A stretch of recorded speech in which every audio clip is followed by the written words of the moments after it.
सर्वांना नमस्कार आणि मेकॅनिकल मोटर व्हेइकल या मॉड्यूलमध्ये आपलं स्वागत आहे। आजच्या व्हिडिओमध्ये आपण गाडीतून स्टीअरिंग व्हील आणि गिअरबॉक्स काढायला शिकूया। या व्हिडिओच्या अखेरीस आपण हे करू शकाल: स्टीअरिंग व्हील काढून टाका आणि 2 वाहनातून गिअरबॉक्स काढून टाका।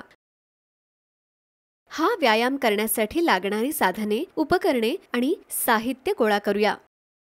प्रशिक्षणार्थी tool kit, puller steering, puller bearing 1, plastic hammer 1, torque wrench 1, वाहन 1, गिअर ऑइल आवश्यकतेनुसार, रॉकेल आवश्यकतेनुसार, ऑइल सील आवश्यकतेनुसार, गॅस्केट आवश्यकतेनुसार, रबर झुडपे आवश्यकतेनुसार।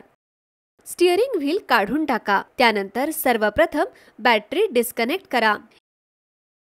इंजिन बंद आहे आणि इग्निशन मधून चावी काढून टाकली आहे याची खात्री करा। बॅटरीला 2 टर्मिनल असतील, एक पॉझिटिव्ह आणि दुसरं निगेटिव्ह।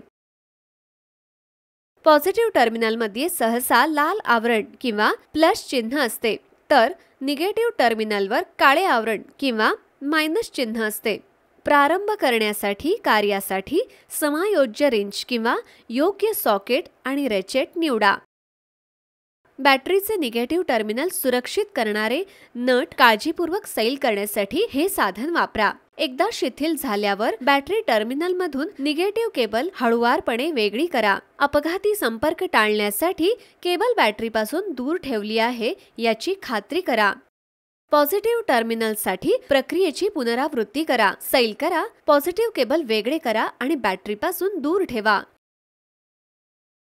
वाहन सुरक्षित ठेवण्यासाठी एक व्हील चोक समोरच्या टायरच्या समोर आणि दुसरे मागच्या टायरच्या मागे ठेवावे। स्टीअरिंग असेंब्लीमध्ये प्रवेश करण्यासाठी खालची ढाल काढून प्रारंभ करा।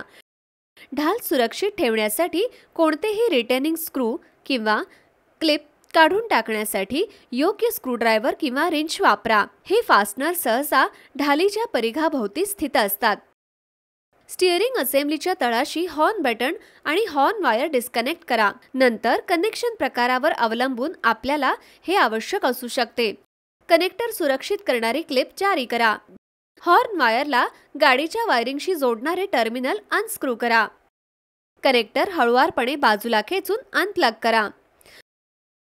कनेक्शन सुटल्यानंतर वाहनाच्या वायरिंगमधून हॉर्न वायर काळजीपूर्वक कापून टाका। नुकसान टाळण्यासाठी वायर आणि कनेक्टर नाजूकपणे हाताळण्याची खात्री करा। हॉर्नचे बटन काढून टाका। एकदा कोणतेही स्क्रू, क्लिप किंवा वायरिंग डिस्कनेक्ट झाल्यानंतर काळजीपूर्वक हॉर्न बटन स्टीअरिंग व्हील पासून दूर उचला किंवा काढून टाका। वायरिंग किंवा इतर कोणत्याही घटकांचं नुकसान होणार नाही याची काळजी घ्या। स्टीअरिंग व्हील नट लॉक सोडा। आपल्या वाहनावर अवलंबून स्टीअरिंग व्हील लॉक नट सैल करण्यासाठी आणि काढून टाकण्यासाठी योग्य सॉकेट, रॅचेट किंवा रेंच वापरा। नटचा आकार आणि आवश्यक साधने भिन्न असू शकतात, म्हणून स्पेसिफिकेशनसाठी आपल्या वाहनाचे सर्व्हिस मॅन्युअल तपासा। स्टीअरिंग नट काढून टाका आणि स्टीअरिंग व्हील पुलर वापरून स्टीअरिंग व्हील काढून टाका।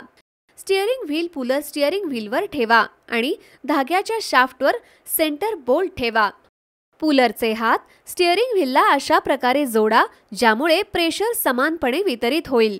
पुलरवर बोल्ट घट्ट करण्यासाठी योग्य साधने वापरा। जसजसे आपण घट्ट करता तसतसे पुलर स्टीअरिंग व्हीलवर प्रेशर टाकेल। हळूहळू ते स्टीअरिंग कॉलमधून खेचेल।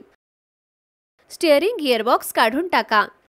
सर्वप्रथम इन्स्ट्रुमेंट पॅनल ब्रॅकेट काढून टाका।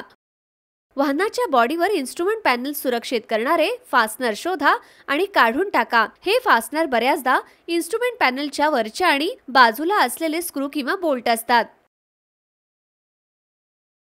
मॅनिफोल्डमधून एक्झॉस्ट पाईप काढून टाका। एक्झॉस्ट पाईप ओळखा जो एक्झॉस्ट मॅनिफोल्डला जोडतो। तो सामान्यतः इंजिनच्या पुढील बाजूस स्थित असतो।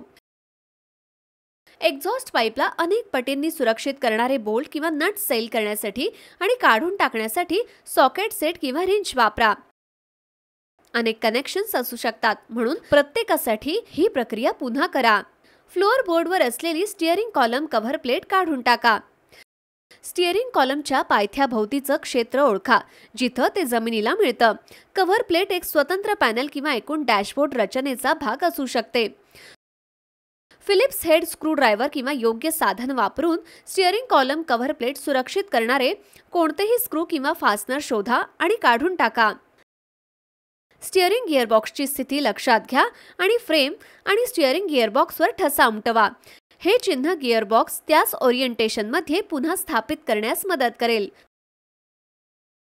स्टिअरिंग गिअरबॉक्स माउंटिंग बोल्ट आणि ब्रॅकेट काढून टाका. गिअरबॉक्सला जोडलेले कोणतेही अतिरिक्त घटक जसे की पिटमॅन आर्म डिस्कनेक्ट करा. फ्रेममध्ये स्टिअरिंग गिअरबॉक्स सुरक्षित करणारे माउंटिंग बोल्ट शोधा आणि काढून टाका. स्टिअरिंग गिअरबॉक्स काढून खालून बाहेर काढा. गिअरबॉक्सच्या वजनाबद्दल सावधगिरी बाळगा, कारण ते काढून टाकण्यासाठी मदतीची आवश्यकता असू शकते. वर्क बेंचवर स्टिअरिंग असेंब्ली ठेवा. या व्हिडिओमध्ये आपण कसे करावे याबद्दल चर्चा केली आहे. स्टिअरिंग व्हील काढून टाका आणि गाडीतून स्टिअरिंग बॉक्स काढून टाका. आशा आहे की तुम्हाला या सत्राची स्पष्टपणे समज आली असेल. तुम्हा सर्वांचे आभार आणि आता आपण पुढील व्हिडिओमध्ये भेटूया.